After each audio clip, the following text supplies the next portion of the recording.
गमके को नि दिसम खबर तलाते तिहिं माने बारिया इम्पोर्टेंट चासबास नेल चुपिया जहाँ दो यूनिक ᱧᱚᱜ गया जहाँ दो जोतो जगह रे नोआ चासबास बांग हुई गया और जोतो हड़ को चिन्ह बका गया ओना दो हुई कना मी पास्टा रे नोदे मिटंग चा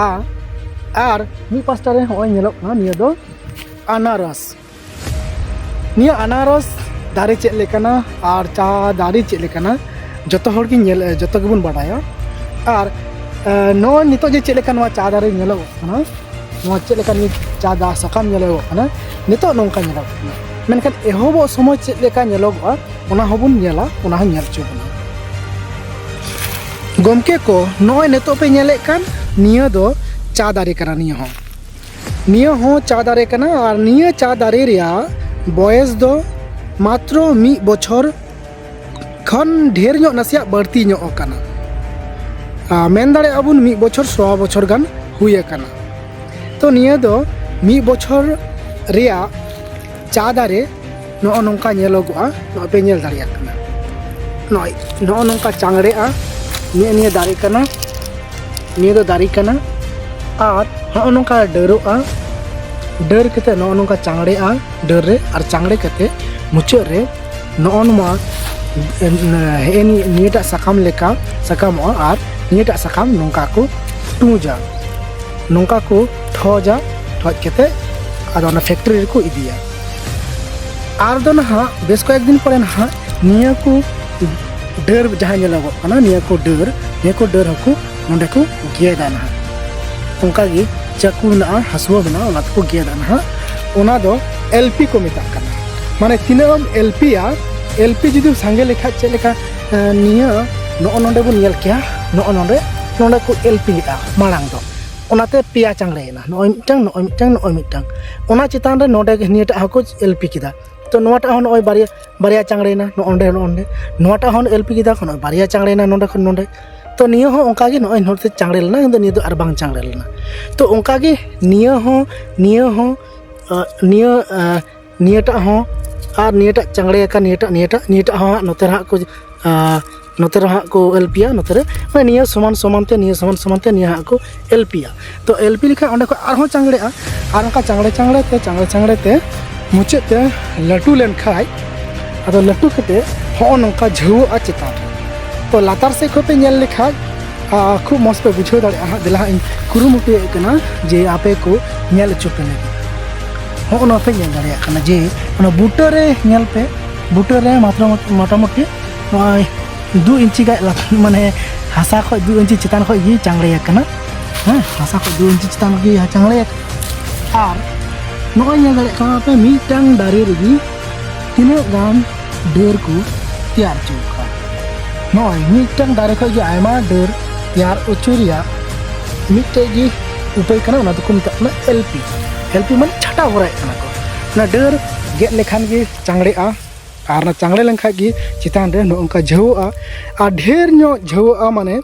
सांगे नो झुआ माने सांगे नो नोंका साकाम रे डॉग उडुगोआ और नो साकाम रे डॉग गी नोंका को इदिया इदी केते फैक्ट्री रे सीधा को चेलेका नोटा नोंका बन सीध दाड़िया नोंका को सीधा मिसिन नेतार दो हेज कना मिसिन ते को सीधा ती तिखा दो नोंका ओना रे सीध रे स्टाइल जुदा गया तो जाय होक नोंका को सीधा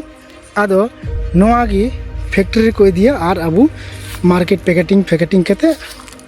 आदो गाड़ी कोते रे कोते दुकान ते चलाकना डीलर ते चलाकना आदो मुचे रे अबू कस्टमर हिसाब ते बन किरिंग कते ओड़ा रे चला कते बन बनाव कते आदो बन न्यूई दाबन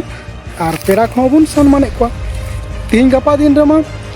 पेड़ा को हे लेन खाय अबू मा चा बेगर सम्मान हो बांग होइगो कना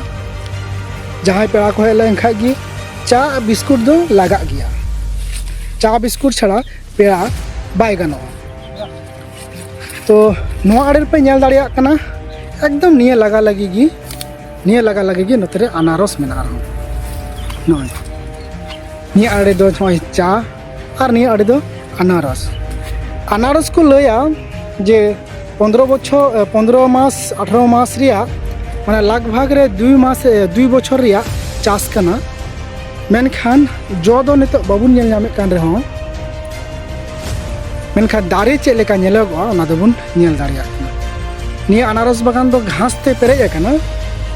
निया बांको सफा काना हा और दारे दो नोगो नोंका नेलोगोग काना। और निया किन्तु आडी आट धार गया नॉय जहाँ पे नेल कान निया दो किन्तु दातरम लेका धारा।